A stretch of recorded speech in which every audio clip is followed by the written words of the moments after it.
Pinoy Pride sa coffee industry. Masayang ibinahagi ng 24-year-old barista mula Digos City, Davao del Sur na si Lloydin Uga ang kanyang karanasan bilang representative sa naganap na ASEAN Coffee Brewers League 2025 noong October 10 to 12. Siya ang naging kampiyon sa Philippine Coffee Brewers League sa Davao habang ang kanyang nobyo na si Oscar De Vera ay nagwagi bilang second runner-up. Kwento ni Lloydin, hindi raw niya inasahang magiging parte siya ng kompetisyon bilang isang beginner na barista. Hindi ko po naisip na sasali ako. Parang, bakit mo ko niregister? Ang dami-daming magagaling dyan. Baka mataano lang ako, baka mapahiya lang ako, ganito, ganyan. Then, sinabi niya, magkakampiyon ka. Magtiwala ka lang sa akin.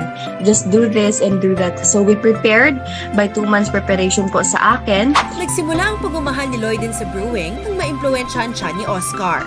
Mula noon, nagtayo na siya ng sarili niyang pop-up Japanese and Philippine coffee shop na tinawag na Mainichi Coffee. Made from scratch ang mga ginagawang kape ni Lloydin gamit ang ipinagmamalaking coffee beans ng Davao. Sa kanyang pakikilahok sa kompetisyon, umaasa siyang mas makikilala pa ng mga Pilipino ang talento ng mga barista sa paggawa ng dekalidad na kape. Naniwala kami sa kasabihang life happens, coffee helps.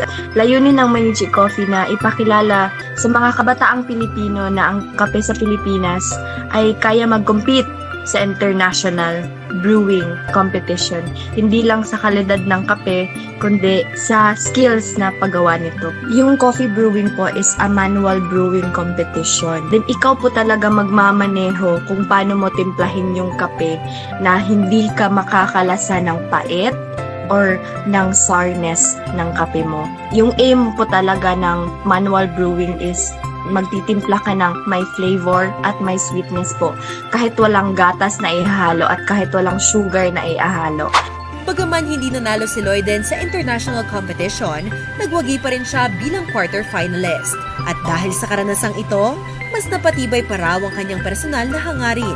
Ang ipagmalaki at ipakilala ang galing ng mga Pilipinong barista.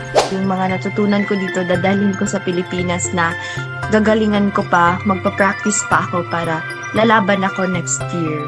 Sobrang dapat suportahan po kasi ang laki ng potensyal ng mga barista dito sa Philippines at ang kape dito sa Pilipinas talaga. Ang mga malalaking bansa ay nag-i-invest sa kanilang kape kahit wala silang ideal environment, pero tayo nandyan na lahat ng kailangan natin, like ang bundok, ang farming sa paggawa ng kape. Dapat natin suportahan talaga po ang coffee farmers at ang barista dahil kapag natulungan natin sila po, malaking tulong ito sa ekonomiya ng bansa po.